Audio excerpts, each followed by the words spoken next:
സംസ്ഥാനത്ത് റേഷൻ കടകളിൽ നിന്നും മണ്ണെണ്ണ ലഭിക്കും. ഇന്നു മുതലാണ് വിതരണം ആരംഭിക്കുന്നത്. കുറെ വർഷങ്ങൾക്ക് ശേഷമാണ് സംസ്ഥാനത്തെ റേഷൻ കടകളിൽ നിന്നും മണ്ണെണ്ണ ലഭ്യമാകുന്നത്. 1 ലിറ്റർ മണ്ണെണ്ണയ്ക്ക് 61 രൂപയാണ് വില വരിക. സംസ്ഥാനത്ത് റേഷൻ കടകൾ വഴിയുള്ള മണ്ണെണ്ണ വിതരണത്തിനുള്ള നടപടികൾ പൂർത്തിയായതായി ഭക്ഷ്യ പൊതുവിതരണ വകുപ്പ് മന്ത്രി GR അനിൽ അറിയിച്ചിട്ടുണ്ട്. ഈ സാമ്പത്തിക വർഷത്തിന്റെ ആദ്യ പാദത്തിലേക്കുള്ള മണ്ണെണ്ണയാണ് സംസ്ഥാനത്തിന് അനുവദിച്ചിട്ടുള്ളത്. AAY കാർഡുകാർക്ക് 1 ലിറ്റർ മണ്ണെണ്ണ ലഭിക്കും. കൂടാതെ മറ്റു കാർഡുകാർക്ക് 6 ലിറ്റർ മണ്ണെണ്ണ വീതമാണ് വിതരണം ചെയ്യുക. വൈദ്യുതി കണക്ഷൻ ഇല്ലാത്ത കാർഡുകാർക്ക് 6 ലിറ്റർ മണ്ണെണ്ണ ലഭിക്കുന്നതാണ്. സംസ്ഥാനത്ത് കുറച്ചു വർഷങ്ങളായി മണ്ണെണ്ണ വിതരണം നടന്നിട്ട് ഇന്നു മുതൽ മണ്ണെണ്ണ വിതരണം പുനരാരംഭിക്കുകയാണ്. കൂടാതെ നീല വെള്ള റേഷൻ കാർഡ് ഉള്ളവർക്ക് പിങ്ക് കാർഡിലേക്ക് മാറാനായിട്ടുള്ള അവസരമുണ്ട്. റേഷൻ കാർഡ് തരം മാറ്റുന്നതിനുള്ള അവസാന തീയതി ജൂൺ 30 മാറ്റിയിട്ടുണ്ട്. അതിനാൽ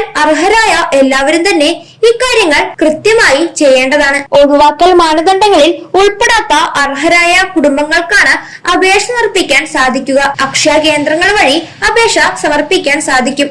കൂടാതെ സിറ്റിസൺ ലോഗിൻ പോർട്ടൽ വഴിയും ഓൺലൈനായി അപേക്ഷ സമർപ്പിക്കാം. നീല വെള്ള റേഷൻ കാർഡുകളിൽ അർഹരായ നിരവധി കുടുംബങ്ങളാണ് ഉള്ളത്. വെള്ള കാർഡിന് സർക്കാർ സബ്സിഡി ഉൾപ്പെടെയുള്ള പല ആനുകൂല്യങ്ങളും ചില സാഹചര്യങ്ങളിൽ ലഭിക്കാറില്ല. അതിനാൽ തന്നെ അർഹരായ കുടുംബങ്ങൾ നീല വെള്ള റേഷൻ കാർഡുകൾ ഉണ്ടെങ്കിൽ അവർ തീർച്ചയായും പിങ്ക് റേഷൻ കാർഡിലേക്ക് അപേക്ഷ സമർപ്പിക്കേണ്ടതാണ്. അങ്ങനെയാണെങ്കിൽ സൗജന്യ അരിയും ചികിത്സാ ആനുകൂല്യങ്ങളും ലഭിക്കുന്നതായിരിക്കും. അപേക്ഷ സമർപ്പിക്കുമ്പോൾ പഞ്ചായത്ത് സെക്രട്ടറി ഒപ്പിട്ട വീടിന്റെ വിസ്തീർണം തെളിയിക്കുന്ന സർട്ടിഫിക്കറ്റ് ആവശ്യമായിട്ടുള്ള രേഖയാണ്. കൂടാതെ വാടക വീടാണെങ്കിൽ വാടക കരാറും ആവശ്യമാണ്. BP ലിസ്റ്റിൽ ഉൾപ്പെട്ടതിന്റെ സർട്ടിഫിക്കറ്റും ഗുരുതര രോഗമുണ്ടെങ്കിൽ മെഡിക്കൽ സർട്ടിഫിക്കറ്റും ഹാജരാക്കാൻ സാധിക്കും. സർക്കാർ സഹായത്താൽ ലഭിച്ച വീടാണെങ്കിൽ അതിന്റെ സർട്ടിഫിക്കറ്റും അപേക്ഷ വയ്ക്കുമ്പോൾ സമർപ്പിക്കാൻ സാധിക്കുന്നതാണ്. ഇങ്ങനെയാണെങ്കിൽ ഇവർക്കൊക്കെ മുൻഗണന ലഭിക്കുന്നതുമാണ്. ഇതുമായി ബന്ധപ്പെട്ട കൂടുതൽ വിശദാംശങ്ങൾ ശരിയായ രീതിയിൽ തന്നെ മനസ്സിലാക്കാനുമുണ്ട്. അർഹരായ എല്ലാവരും തന്നെ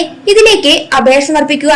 ഇപ്പോൾ ജൂൺ 30 വരെ റേഷൻ കാർഡ് തരം മാറ്റുന്നതിനുള്ള അപേക്ഷ സമർപ്പിക്കാൻ സാധിക്കുന്നതുമാണ്. കൂടുതൽ വിശദാംശങ്ങൾ ശരിയായ രീതിയിൽ തന്നെ മനസ്സിലാക്കിയതിനു ശേഷം എല്ലാവരും കൃത്യമായി ചെയ്യുക. ഇന്നു മുതൽ റേഷൻ കടകളിൽ നിന്നും റേഷൻ മണ്ണെണ്ണ ലഭ്യമാകുന്നതുമാണ്.